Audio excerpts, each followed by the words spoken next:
Hello, humans, and welcome to another episode of Gen X Gamer.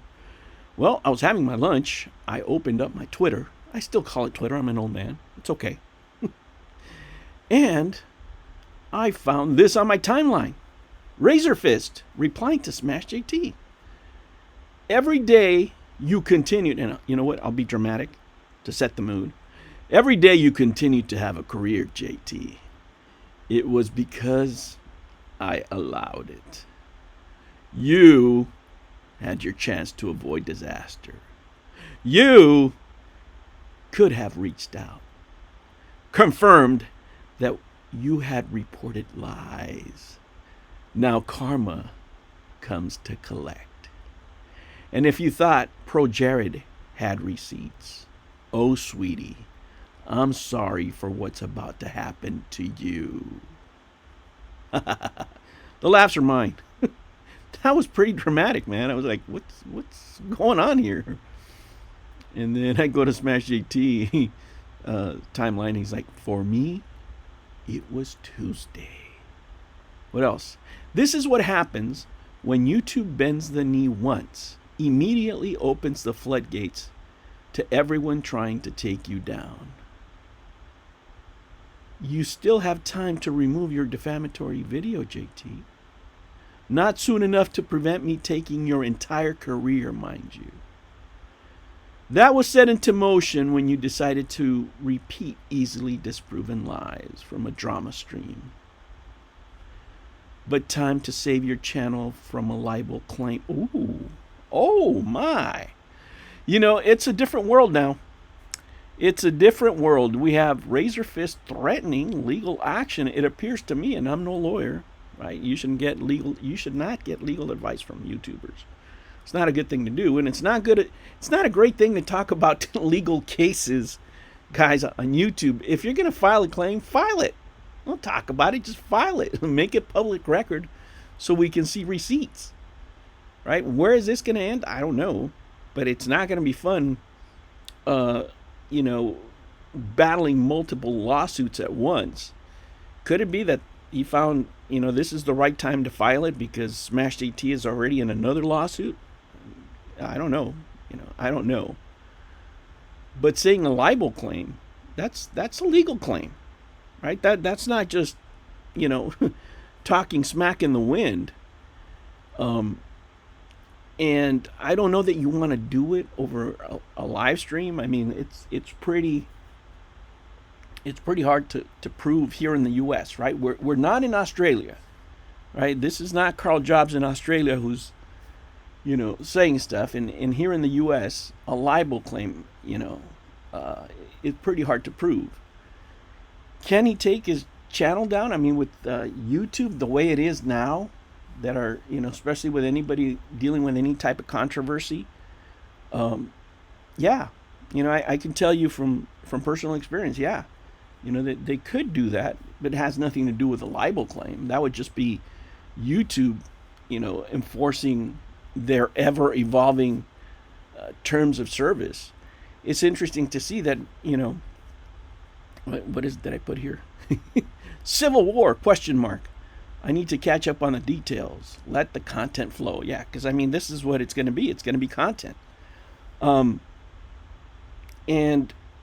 guys, this day and age, to just say, I'm going to sue this and that and the other and all these different states, man. I'm telling you, YouTube is a business.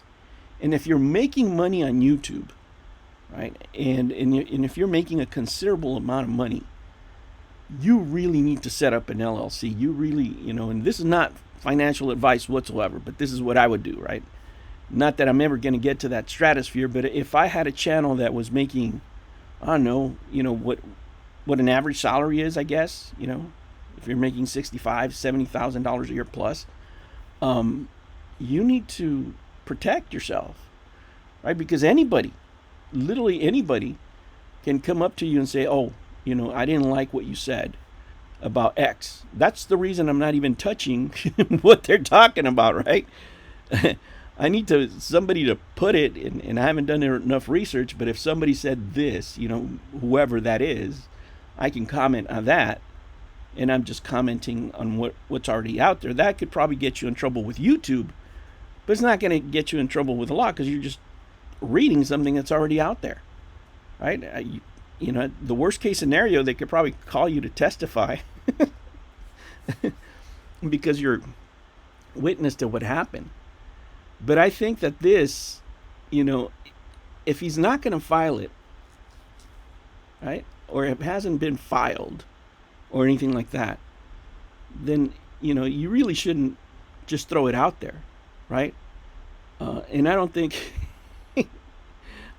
with his response, with Smash JT's response, he's not, you know, afraid of whatever he has to say, whatever receipts he has, I guess, are sufficient enough for him to feel safe now that he has probably an understanding from going through the case with Alyssa. Now that he has a better understanding what the law is, right, or what he can and can't say, or whatever, you know, he's got a lawyer, right, and I'm sure he talked to him, you know, about this or whatever this is.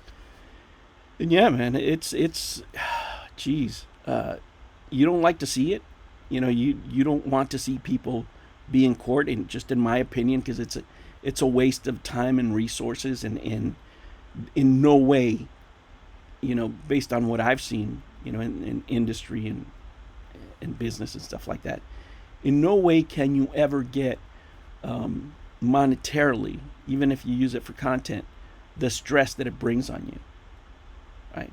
And I have no idea what the motivations for you know, filing a lawsuit, what the amount of money would be, right? Because if you're Razor Fist, I mean, if you're going to file a lawsuit here in the U.S., they're always a lot of money. You know, the one with Alyssa is the exception because she's basically just asking for a year's salary plus whatever punitive damages, I guess, if she thinks she's going to win. But in this case, where you have a YouTuber now hit with 2 lawsuits, it really opens up the gate, because now, you know, anybody can say, you know, I'm going to do X, Y, or Z.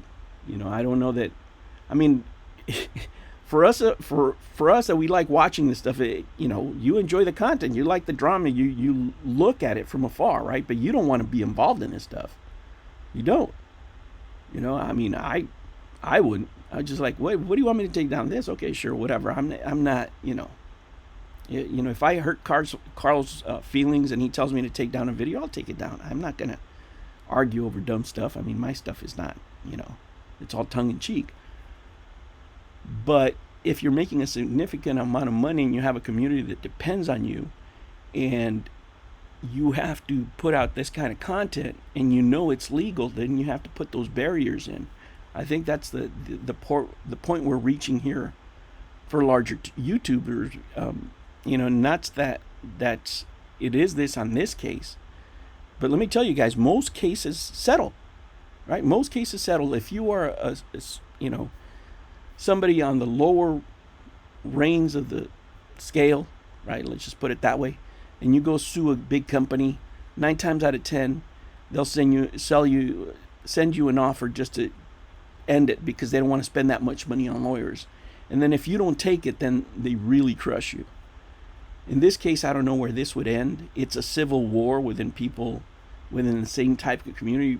I don't know, man. I'm here for it. Let's see what happens. Is Razor Fist just talking smack, or is he serious? That's what we're going to find out.